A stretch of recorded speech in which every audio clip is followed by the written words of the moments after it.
sih hartanya, tapi kepake. Nah, kalau berlebih itu Pak, itu ada yang kepake, nah tapi yang nggak kepake alias nganggur alias lebih, itu jauh lebih banyak. Dan karena hartanya nganggur nggak kepake itulah baru turun perintah zakat. Maka kita akan nggak ketemu Pak ayat atau hadis Nabi memerintahkan para sahabat berzakat di periode Mekah 13 tahun pertama, nggak ada. Bahkan ketika Nabi hijrah ke Madinah, ya para muhajirin itu kan ya, mohon maaf kalau kita bilang istilah zaman sekarang ya Pak, ya mereka kan hidupnya juga dari menggantungkan diri dari pertolongan kaum Ansor. Ibarat kita sebut zaman sekarang tanpa mengurangi rasa hormat, ya nebeng gitu Pak hidupnya ya kan, nggak punya rumah, ya nggak punya istri, anak juga pada ditinggal itu Pak. Sebenarnya sih para sahabat yang hijrah tuh aslinya ya adalah yang punya katakanlah dagangan, lapak dan sebagainya di Mekah. Tapi kan hijrah itu membuat mereka jadi kehilangan itu semua. Harta benda ditinggal di Mekah. Nah mereka tuh banyak yang tidurnya pada kalau nggak nempel di masjid, jadi ahlus sufa oleh Nabi kemudian dicarikan pasangan persaudaraan. Ya, ada beberapa orang ente ngangkat saudara dah, satu orang ngangkat saudara. Jadi persaudaraan antara muhajirin dan ansor itu Pak, waktu itu masih dibolehkan.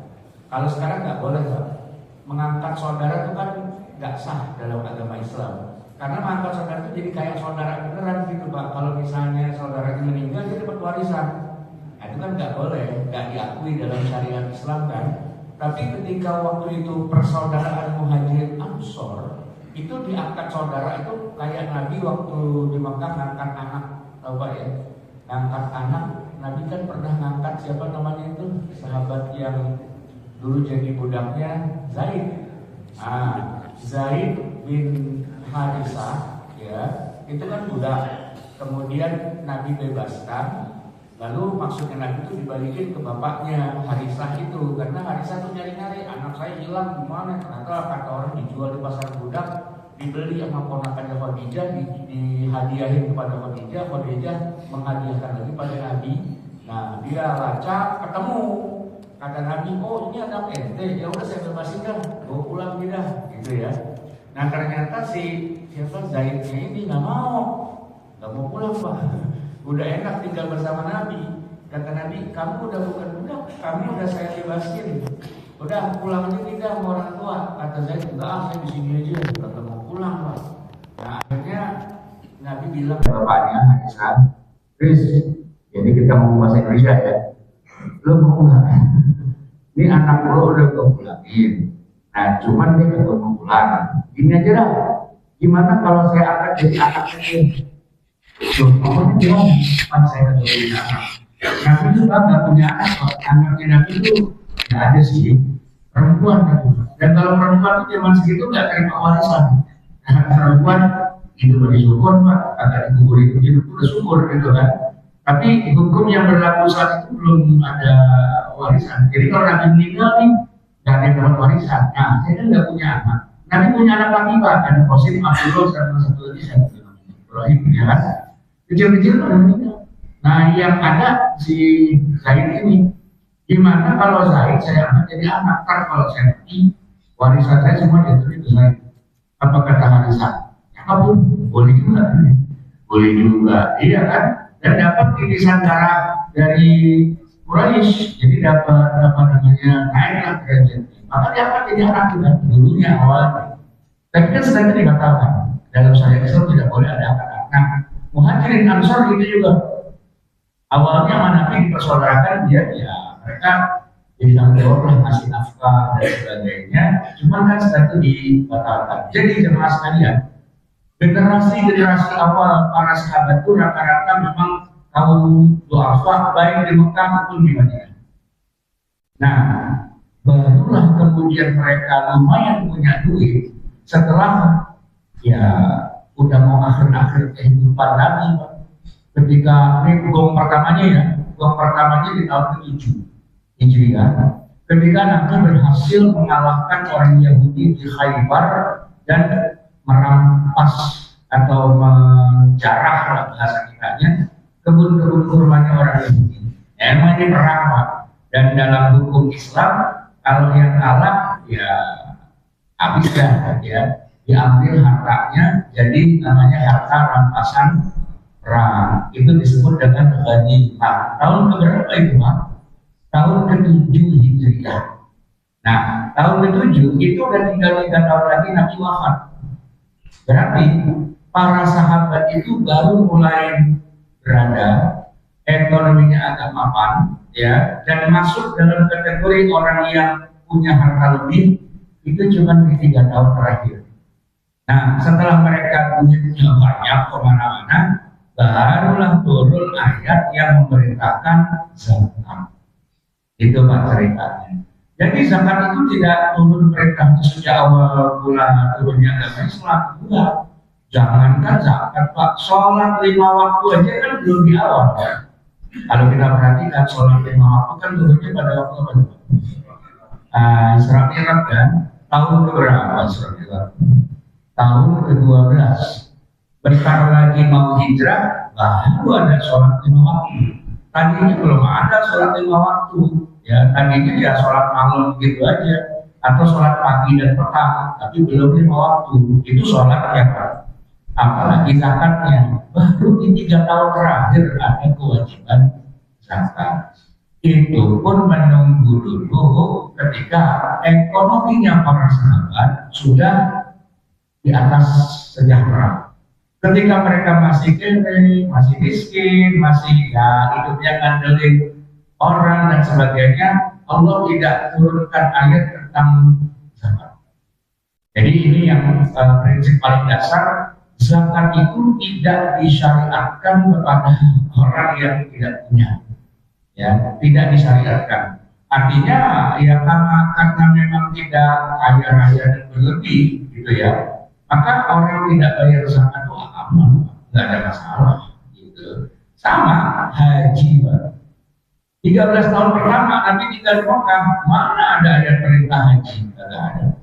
Ya, baru turun ayat haji itu di tahun ke-6, ya kan?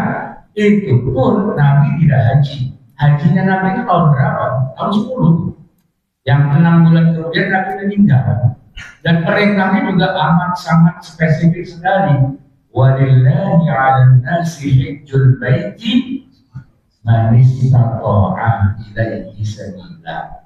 Coba kita highlight, kita kasih stabilo. Man istata'a ilaihi sabila. Cuma kalangan terbatas saja yang diwajibkan haji, yaitu mereka yang punya kemampuan. Yang nggak mampu, selesai, Pak. Rukun Islam 5. Kalau orang nggak mampu, Pak, haji nggak wajib. Zakat ada wajib. Jadi rukun Islam itu cuma 3, Pak. Syahadat, sholat, sama puasa doang. Zakat nggak wajib, haji nggak wajib. Dan kalau dilihat di zaman Nabi SAW, yang zakat itu sedikit, yang haji juga sedikit dibandingkan dengan jumlah kaum musliminnya. Nah, itu poin pertama kajian kita pagi ini. Wajibnya zakat itu hanya berlaku buat orang yang sudah kaya, sudah lebih, bahkan lebihnya lebih banyak daripada. Nah, jemaah sekalian, jadi zakat itu lambang kesejahteraan. Ketika masyarakatnya sudah sejahtera, orang kayanya sudah banyak, barulah kemudian ada perintah zakat. Sedangkan ketika masyarakatnya miskin, nggak punya apa-apa, ekonominya kebak kempis, ya, napasnya Senin Kemis, pendapatannya pas-pasan, ya, antara pemasukan pengeluaran dari lubang tutup lubang dan sebagainya, nggak ada perintah zakat. Itu aslinya zakat di masa Rasulullah. Tapi kalau pertanyaannya, ada nggak perintah untuk infak atau sedekah dan sebagainya? Ada, tapi bukan zakat. Ya jihad itu Pak, itu kan sedekah juga, membiayai perang, itu pun sedekah juga. Ya istilahnya ngasih makan miskin itu ya perintah Allah juga, udah ada. Tapi kalau zakat secara eksplisit sesuai dengan ketentuan syariatnya, itu baru ada di bagian-bagian akhir. Jamaah sekalian, bahkan sampai Nabi wafat saja, kita belum menemukan hadis-hadis Nabi tentang apa saja yang dikenakan zakat dari harta. Karena ternyata nggak gini Pak, nggak semua harta yang dimiliki itu kena zakat. Nah, kita baru menemukan datanya itu justru ketika setelah Nabi wafat dan Abu Bakar kemudian jadi khalifah. Nah, di situ syariat zakat semakin jelas. Oh, ternyata kalau orang punya ternak, ya ternak nih Pak, ternak itu maksudnya 3 hewan doang, antara kambing, sapi, dan unta. Ya, kalau kambing 40 dan sudah dimiliki selama setahun, baru ada kewajiban bayar zakat. Kalau sapi bukan 40, 30 ekor dan sudah dimiliki setahun, baru kena zakat. Sedangkan unta, ini lucu Pak, kambing tadi berapa? 40. Sapi berapa? 30, ya kan? Unta berapa? Cuma 5. Kalau punya unta 5 udah setahun, baru kena zakat. Gitu. Itu ada di dalam suratnya Abu Bakar yang disebarkan ke berbagai wilayah, biar setiap daerah yang sudah masuk Islam, ya, kalau ada di antara kalian yang punya unta 5 dan sudah setahun, kena zakat. Kalau punya sapi 30 udah setahun, kena zakat. Kalau kambing punya 40 udah setahun, kena zakat. Itu dari segi ternak. Bagaimana dengan ayam, bebek, ikan dan sebagainya? Enggak kena, gitu ya. Nah, oleh karena itu para ulama ketika membangun konstruksi dasar ilmu zakat, fikih zakat, semuanya mengacu kepada apa yang ada di masa sebenarnya dari masa Nabi, cuma lebih eksplisit dijabarkan oleh Abu Bakar As-Siddiq radhiyallahu anhu. Jadi kalau kita mau bicara tentang zakat, detailnya itu ada di zaman Abu Bakar. Ya, kalau tanaman, nah ini menarik Pak. Ternyata Abu Bakar tidak meminta orang yang punya tanaman untuk bayar zakat kecuali apabila tanaman itu, ya, kecuali apabila tanaman itu memang yang menjadi bahan makanan pokok bagi suatu daerah. Misalnya Pak, orang Arab kan makanan pokoknya apa? Makanan pokok orang Arab ada 2, bahan impor dengan bahan lokal. Kalau yang bahan lokal itu kurma dan kismis. Nah ini unik Pak. Itu kalau kita kaitkan dengan di masa Nabi, ya, aneh nih Pak. Zakat fitrah itu Pak, Nabi bayarnya itu bukan pakai beras. Pakai apa? Bayar zakat fitrah. Farada Rasulullah sallallahu alaihi wasallam sadaqatul fitri sa'an min tamrin. 1 sa' buah kurma. Kita bingung Pak, masa zakat pakai kurma? Kemarin Pak, habis sholat Jumat, saya kan beberapa Jumat ada panitia zakat di pojokan gitu. Saya bilang, bayar zakat di sini pakai beras, pakai duit. Tentunya bisa Pak Ustaz. Kalau saya pakai sunnah Nabi boleh nggak? Apaan? Saya punya korma lebih loh, banyak. Saya dengan serta korma aja itu kalau bisa Ustaz. Kenapa? Masa zakat korma gitu. Ini hadisnya. Nabi itu bayar zakatnya korma, bukan beras, bukan duit. Nah, dia bilang, ini kita nggak makan korma. Kita korma makannya kalau pas buka puasa. Ya. Nah, kalau Pak Ustaz kasih zakat korma, nggak kepada orang miskin kan, kepada yang buka puasa, gitu ya. Nah di kita tuh Pak, kurma itu cemilan, ya, cemilan, bukan makanan pokok. Tapi orang Arab, nah di masa Nabi, kurma itu makanan pokok. Jadi mereka itu pagi makan kurma sendiri, siang makan kurma sendiri, malam makan kurma sendiri. Ya udah dong, ya. Makanya kalau disebut Nabi buka puasa dengan kurma, emang itu makanannya. Ya, dan bedanya apa dengan kita kalau kita buka puasa kayak kurma? Kalau Nabi makan kurma, selesai makan kurma, bukan selesai. Kalau kita buka puasa kayak kurma, ditanya, udah buka apa belum? Kurma bos, nah gitu. Nasi padangnya belum, ya kan? Nah, jadi kita tuh korma cuma buat ya istilahnya beli perut doang. Ya, tetap makanan pokok itu nasi, ya kan? Nah, coba aja Bapak bikin acara buka puasa bersama, iftar jamaah di masjid, ya kan? Jangan kasih nasi Pak, korma aja masing-masing sekilo, jadi kalau nggak kamu, apa-apaan panitia, mereka dari buka puasa korma doang. Padahal itu sesuai sunnah Nabi Pak. Nabi itu kalau puasa nggak pakai nasi, mana ada nggak buka nasi padang? Nggak ada. Ya korma udah korma-kormanya gitu kan, karena itu makanan pokoknya dia. Bayar zakat fitrah pun korma juga, gitu kan? Nah maka Abu Bakar ketika merilis keputusannya berdasarkan dari hadis Nabi juga tentunya, siapa yang panen kurma, nah gitu ya, atau anggur, karena kismis itu juga makanan pokok juga, nah itu kena lokal. Ada yang 5%, ada yang 10%, tapi itu diambilnya bukan berdasarkan dari istilahnya keuntungan, tapi dari panen. Setiap panen wa'atu haqqahu yauma hasadihi, gitu. Nah, ada pun makanan selain kurma dan kismis itu impor. Orang Arab nggak punya ladang apa itu namanya ladang gandum, ya. Walaupun mereka makan roti, Cuma kalau ada roti, gandumnya pasti bukan di kampung di Mekah atau di Madinah. Gandum itu gak gandum Pak. Adanya di Mesir, adanya di Syam, adanya di Irak, atau mungkin di Yaman.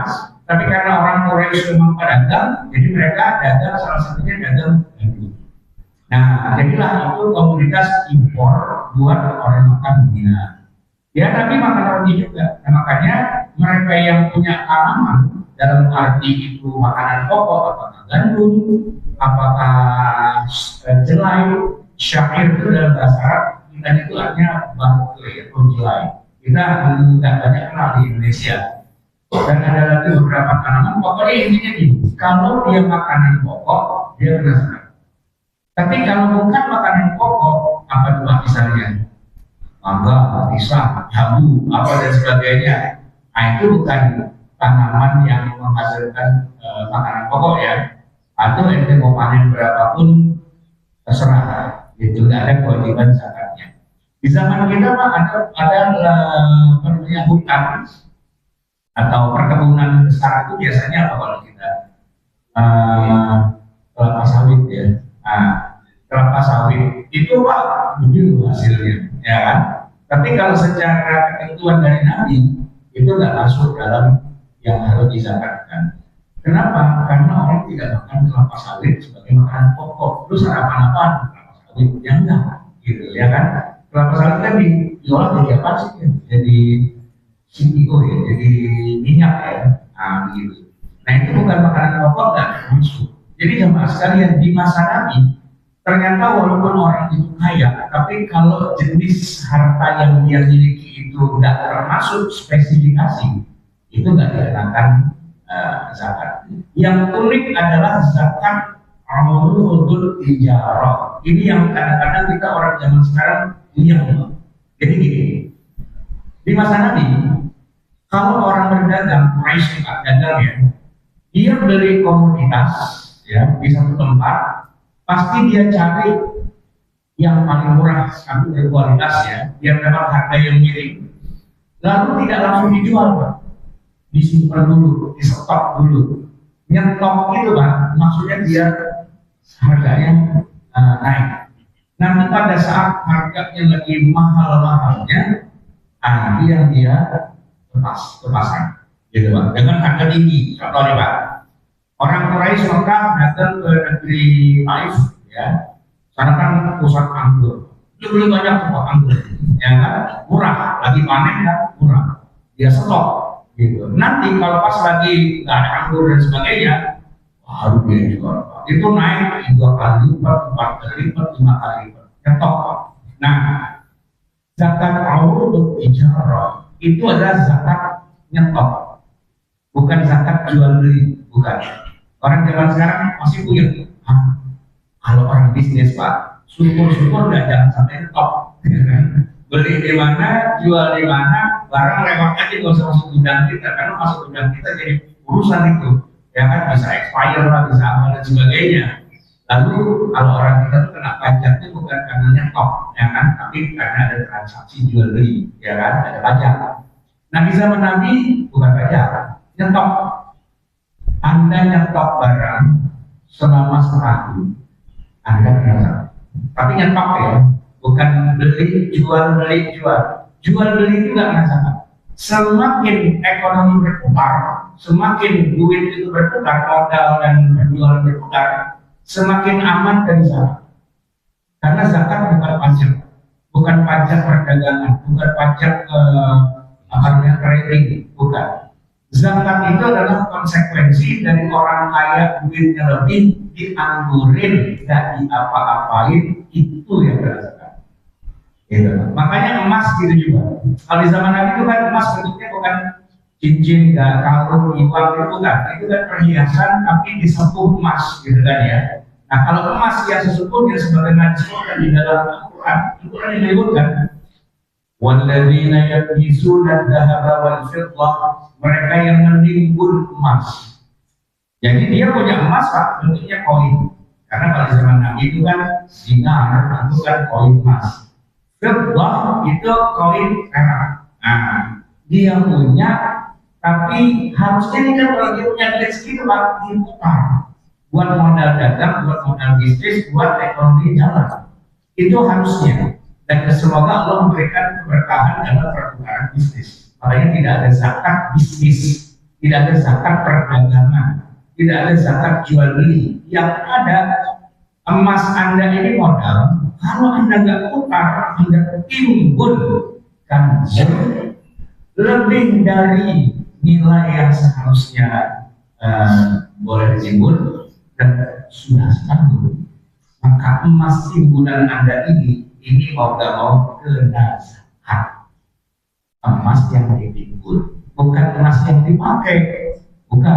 Karena apa? Kalau emas dipakai, ya itu mah bukan roda perputaran ekonomi. Itu mah orang ya belagu aja pakai perhiasan emas. Itu kan orang Arab orang laki-laki maksudnya kan nggak boleh pakai perhiasan emas, ya kan?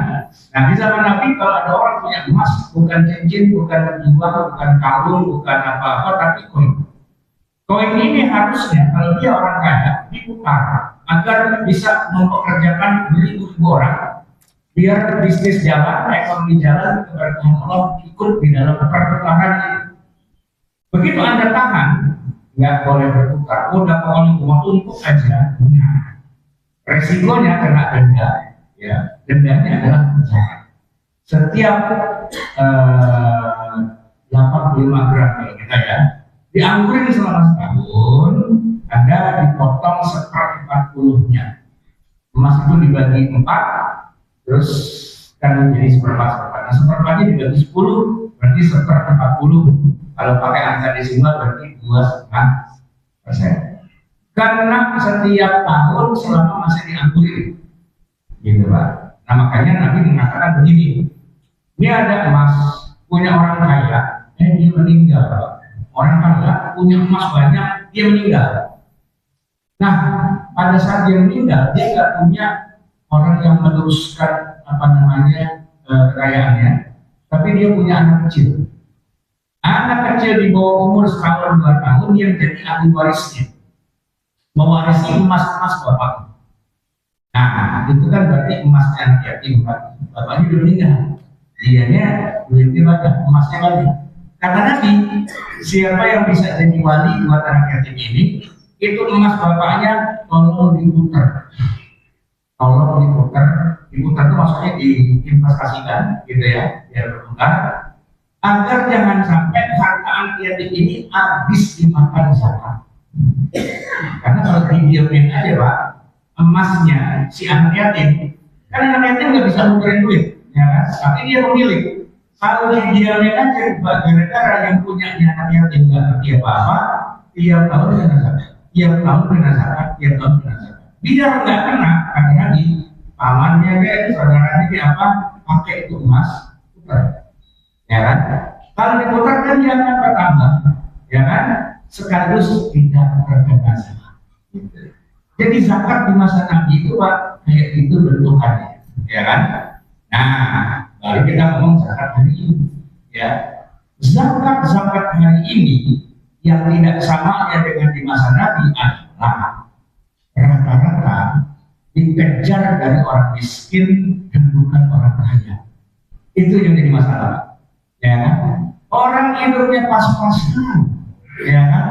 Tapi gajinya 2,5%. Nah, ya boleh nggak sih Pak, orang miskin itu pas-pasan, tapi dia menyisihkan sebagian hartanya 2,5% di jalan, boleh nggak sih? Kalau boleh, ya boleh, boleh, bagus. Tapi kalau dibilang itu zakat, dulu itu bukan zakat, karena zakat tidak dipotong dari gaji. Bukan.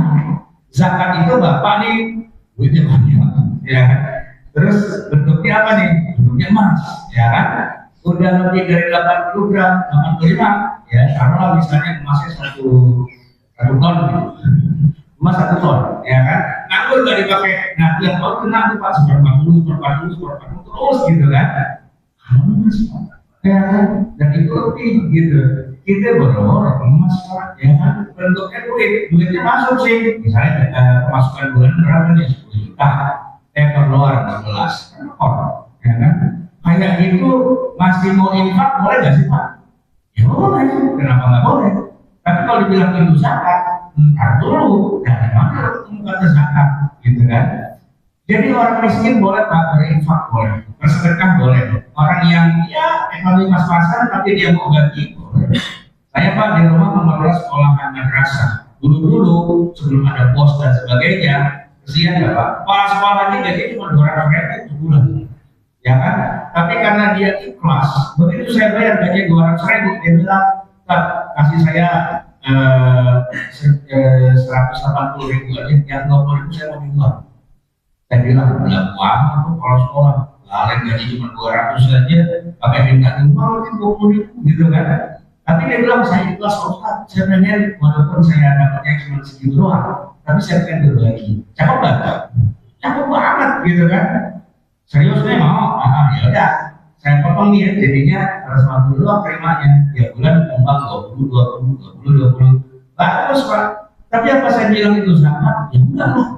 Kalau bicara zakat, itu bukan wajib zakat, itu mustahil sebenarnya. Ya kan? Nah, problematikanya di zaman kita sekarang adalah zakat ini oleh lembaga-lembaga filantropi itu dipungut dari mereka yang sebenarnya tidak wajib bayar zakat. Gitu Pak, itu problem terbesar kita di situ. Makanya ada orang nanya gini, Ustaz, kalau saya hitung kewajiban saya bayar zakat, ternyata ya, iyalah kalau hasil ngarang. Coba kalau pakai asli zaman Nabi, enggak, dari awal itu bukan orang yang wajib bayar zakat. Saya tanya, ente punya emas gitu? Enggak, kan pernah menjaga. Atau mungkin Ustaz, saya gajinya sebulan sekian. Itu kalau di karang-karang 12 bulan jadi segitu.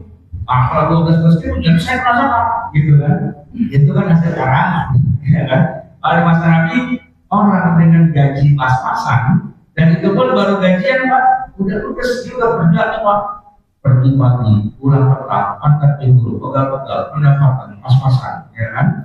Begitu akhir bulan dia mau dapat gaji, ya tagihan belum ada, ya kan?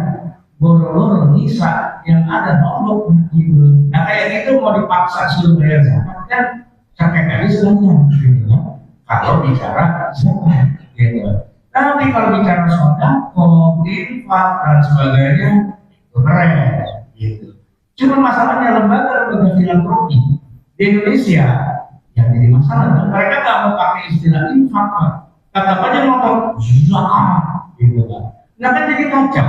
Kenapa? Ini saya kasih contoh, Pak. Beberapa tahun yang lalu, Ramadan kayak gini, tiba-tiba ada tamu datang ke rumah. Dia bilang, Ustaz, saya ajudan bos. Dia sebutin nama PT, nama PT-nya gede buat. Terus dia bilang, saya dulu sama bos kesini, suruh nyerahin zakat. Zakat? Zakat apaan? Waduh, nggak tahu bos, kata bos saya suruh nyerahin zakat aja. Saya bilang, mohon maaf, saya bukan ambil zakat. Lagian saya juga bukan mustahik. Gitu. Oh enggak, Pak Ustaz, maksudnya ini zakat biar silakan dibagi gitu, kepada para mustahik gitu kan. Saya bilang kalau masalah dibagi-bagi bukan apa-apa. Pertama saya bukan ambil zakat, saya juga nggak punya datanya, mau bagi kemana gitu kan. Yang kedua, sebenarnya saya ini mengelola sebuah lembaga keislaman, madrasah, ya kan. Kita sangat butuh dana untuk benerin itu bangunan apa segala macam gitu. Makanya saya bilang sama bos ente, ini duit sih nggak seberapa ya, cuma paling 20 juta gitu ya. Bisa nggak ini jangan zakat gitu jadi. Kenapa?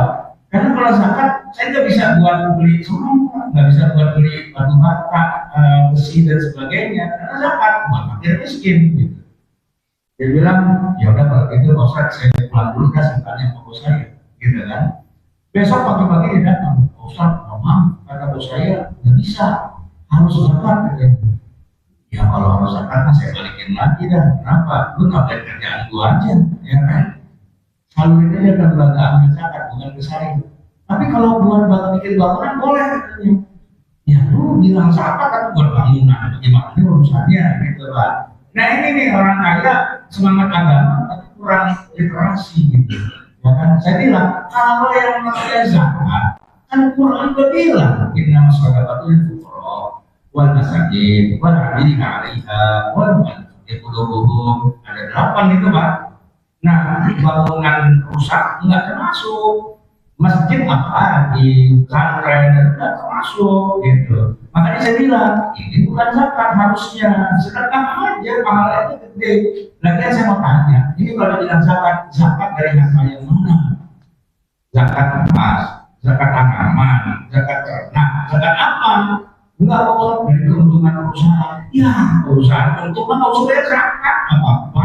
Bayar zakat dari perusahaan kagak ada. Tapi kalau sebuah perusahaan bersyukur pada Allah lalu menyisihkan sebagian hartanya di jalan Allah, boleh nggak? Apa itu namanya zakat? Bukan zakat. Makanya sini ini duitnya saya mau benerin tadi itu begitu kan? Harus zakat itu balikin akhirnya. Orang nggak ngerti agama. Semangatnya tinggi, tapi sok ngomong zakat, gitu. Itu yang jadi masalah, Pak. Pak sebenarnya semangat untuk berbaginya itu udah cukup banget. Semangat berbagi itu udah cukup. Kalaupun ya, misalnya dia kalah dikit, udahlah Pak Ustadz yang tahu urusannya. Pokoknya saya mau ngeluarin sebagian harta, buat di jalan Allah, aman.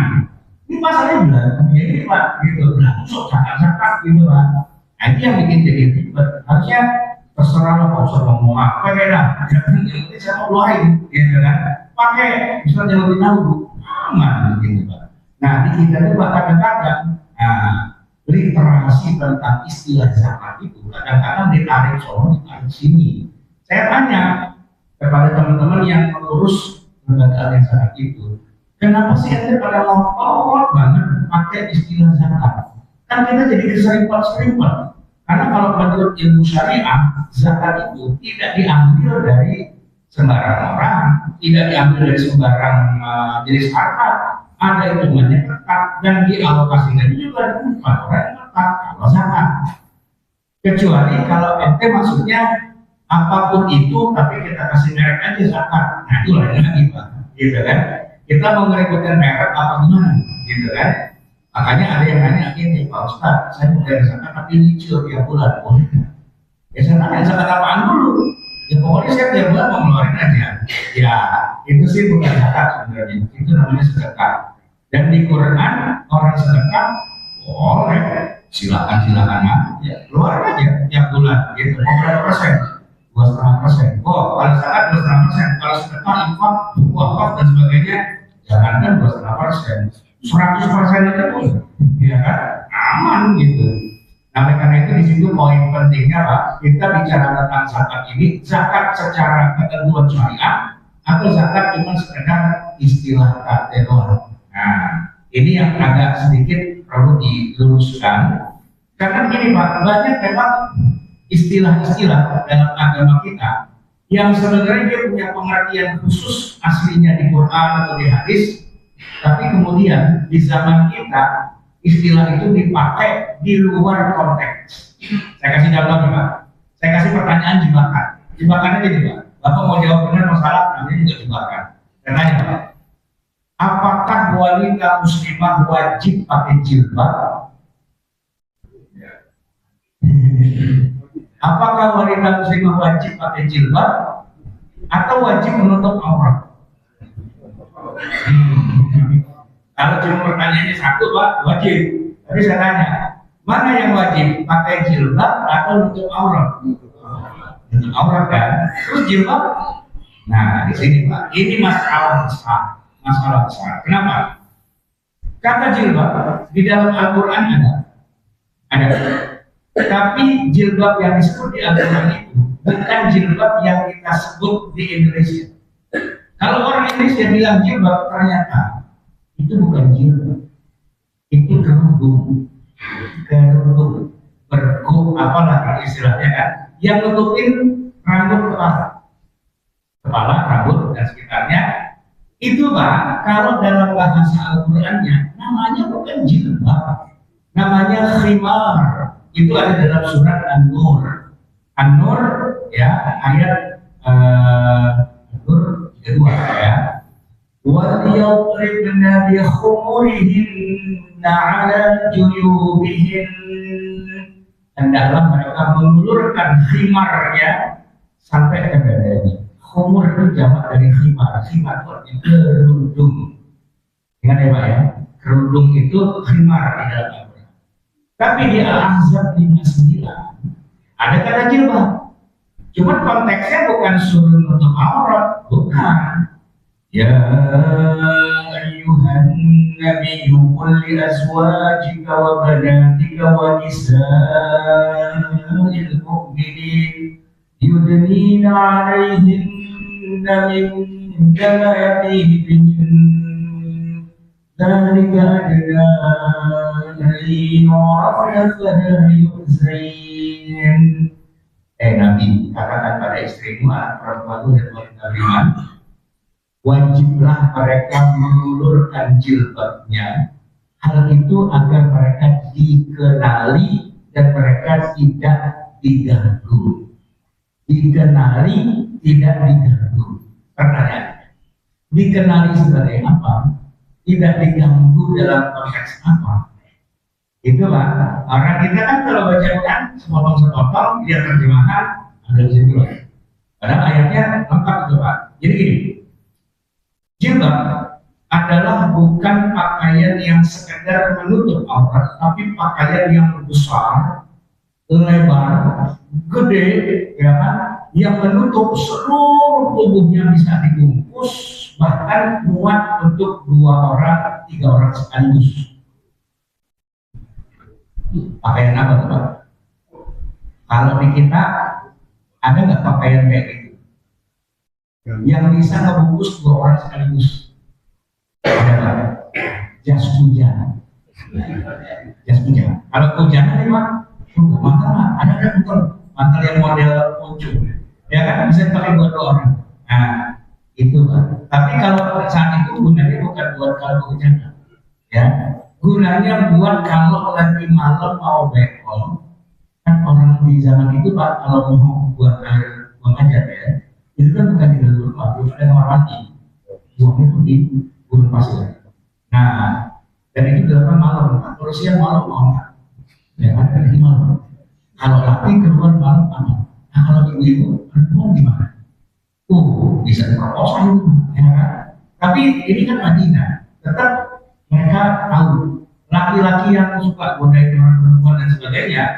Kalau perempuan yang pakai baju gede gelabah itu Pak, berkibar-kibar kayak Batman, ini wanita baik-baik, ini wanita muslimah, jangan diapa-apain, gitu Pak. Jadi jilbab itu hanya dikenakan ketika mereka mau ekonomi, gitu Pak. Itu sebenarnya konteks ayatnya. Bahwa di luar itu mereka sudah nutup aurat, sudah nutup aurat, gitu kan? Nah orang kita kadang ngerti cerita di masa lalu, nggak tahu tafsir, nggak tahu apa. Ayat nih suruh pakai jilbab nih di kepala dia, jilbab dulu. Nah, ditanya jilbab wajib nggak? Wajib. Nah, dia Pak, jilbab itu bukan menutup aurat itu wajib, pasti sepakat. Ijma seluruh sahabat, seluruh tabiin, tabiin 4 mazhab, wanita wajib menutup aurat, dan aurat wajah. Nah, seluruh tubuh kecuali wajah dan kedua mata. Itu sepakat, kita nggak ada masalah, nggak usah diperhitungkan. Pertanyaannya bukan itu.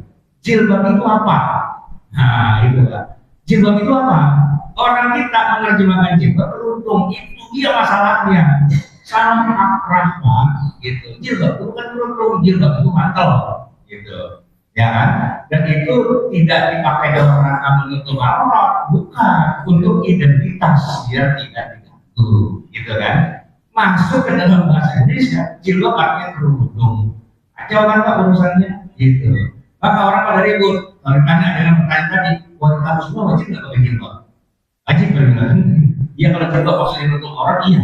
Tapi kalau jilbab maksudnya seperti yang dikurang, enggak wajib Pak. Jadi kita mau kemana pakai jilbab malam-malam? Orang kamar mandinya dalam rumah, ngapain pakai jilbab? Masuk kamar mandi pakai jilbab, keluar panjang bulan. Mana bulan aja, ngapain dalam rumah, gitu kan? Nah, oleh karena itu, itulah yang sering terjadi di masa dia. Zakat gitu juga. Zakat di masa Nabi juga gitu, ya kan?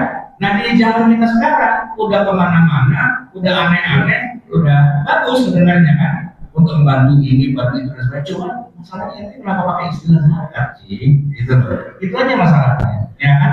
Sama dengan ini Pak, bukan muhrim, istilah muhrim, Pak. Muhrim itu artinya apa sih muhrim? Nah, muhrim itu kalau pakai bahasa Indonesia yang ada di KBBI, muhrim itu adalah ya laki-laki muhrim, perempuan muhrim, ya kan? Yang bukan muhrim berarti ya yang tidak boleh terjadi perkawinan antara mereka. Itu kan ya, bukan muhrim. Tapi sebenarnya Pak, kalau kata muhrim di dalam bahasa Arab atau di dalam istilah ilmu fikih, muhrim itu bukan. Muhrim itu orang yang melakukan ibadah ihram, pelakunya namanya muhrim. Adapun yang apa itu yang saudara yang hubungan tidak menikah bukan muhrim, mahram. Kan gitu Pak. Harusnya bukan mahram istilahnya. Jadi kita tahu bagaimana progresnya kalau lidahnya jadi muhrim, gitu kan? Tapi salah nggak kalau kita bilang lu bukan muhrim, lu agak salah. Kenapa? Kata muhrim masuk dalam KBBI masalahnya. Di KBBI dikatakan seperti itu. Ya sudah lah, salah kaprah tapi diresmikan, gitu. Sama dengan fitnah. Fitnah gitu juga Pak. Fitnah itu kalau kita artinya apa? Jangan suka fitnah lu, gitu. Apa artinya fitnah? Nuduh orang kan? Nuduh orang. Nah di dalam Al-Quran ada ayat pakai kata fitnah. Saya yakin Bapak masih pernah dengar ayat. Gimana tuh Pak yang fitnah itu dijawab dari pembunuhan? Wal fitnatu asyaddu minal qatl, gitu ya. Dan fitnah itu lebih kejam dari pembunuhan. Saya mau tanya Pak, fitnah tadi apa Pak? Nuduh orang. Lebih kejam mana? Nuduh orang sama bunuh. Lebih kejam membunuh. Lebih kejam mana Pak? Lebih kejam fitnah. Jadi kita bunuh aja. Kita bunuh aja. Lalu nuduh itu lebih kejam, yang lebih rendah malah bunuh. Kita panjang lagi, aku bunuh daripada gue fitnah dengan bunuh. Kata Quran kan fitnah lebih kejam dari pembunuh, gitu kan Pak? Nah, padahal kita aja yang nganggur mengerti mana kata fitnah. Fitnah itu bukan menuduh orang. Ya orang Indonesia ini memang main terjemah aku udah itu terjemahnya salah lagi nggak sesuai dengan aslinya, gitu Pak. Kalau di kita fitnah itu nuduh orang, kalau di dalam Al-Quran, wal fitnah itu asyaddu minal qatl. Fitnah itu bukan nuduh orang Pak, membunuh orang yang sebegitu banyak, yaitu perang, korbannya bisa ribuan orang, ya kan? Begitu banyak orang yang menjadi anak yatim, begitu banyak orang yang jadi janda dan sebagainya, apalagi rampas dan itu namanya fitnah. Nah, jadi fitnah itu adalah bencana. Ya, makanya ada istilah fitnah kubur. Pak, fitnah kubur tuh orang di kuburan itu gitu sama malaikat, wah salah gitu, bukan. Fitnah kubur tuh siksa kubur, disiksa, dibukul, digencet, ada itu fitnah, gitu. Nah kalau fitnah kita artikan sebagai membunuh orang, itu keliru Pak, bukan itu. Tapi kan udah terlanjur di Indonesia itu namanya fitnah, bukan pakai fa sih Pak, pakai p. Fitnah loh, nah gitu kan. Jadi istilah-istilah yang ada di Quran kadang-kadang ditarik ke bahasa Indonesia lalu diterjemahin seenak kudalnya dia sendiri aja, dan itu jadi salah kaprah gitu Pak ya. Jadi zakat itu ada di dalam syariat Islam, tapi bukan yang perusahaan punya untung keluarin. Yang keluar itu bukan zakat Pak, itu sedekahnya dia aja. Cakep, jangan makan. Bapak nih penghasilan kadang-kadang ada, kadang-kadang enggak, antara ada dengan enggak, sering enggaknya gitu kan. kan sebagian dari harta itu benar. Boleh banget. Namanya zakat bukan? Nah, orang kita tuh bilang itu zakat gitu kan.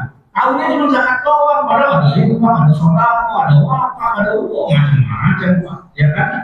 Kayak nafkah. Nafkah itu dalam bahasa Arab. Kalau bahasa kita kan nafkah itu harusnya nafkah suami ngasih duit ke bini itu kan namanya nafkah, ya kan? Nah kalau Al-Quran bilang wa anfiqu fi sabilillah, maka nafkahkanlah di jalan Allah. Nafkah itu bukan duitnya lagi kepada bini, nafkah itu infakkan, nafkah, ya kan? Itu Pak. Jadi mustalahat Al-Quran, ya itu harus kita pahami dengan benar. Tapi kayak tadi kita menyisihkan sebagian harta kita, ya kita keluarkan juga. Cuma nanti koneksinya itu adalah istilahnya seperti itu kan. Istilahnya adalah apa seperti itu. Baik ya mas kalian yang dirahmati Allah, waktu sudah lewat Pak, kita tutup sampai di sini. Sebelum saya akhiri, mungkin ada pertanyaan untuk tutup aja ya. Nanti kalau yang mau tanya masih. Saya mau terus Pak, haus Pak ngomong di sini. Semoga bermanfaat. Mohon maaf atas kurang kesalahan dan Allah wa iyyakum ajma'in. Wassalamualaikum warahmatullahi wabarakatuh.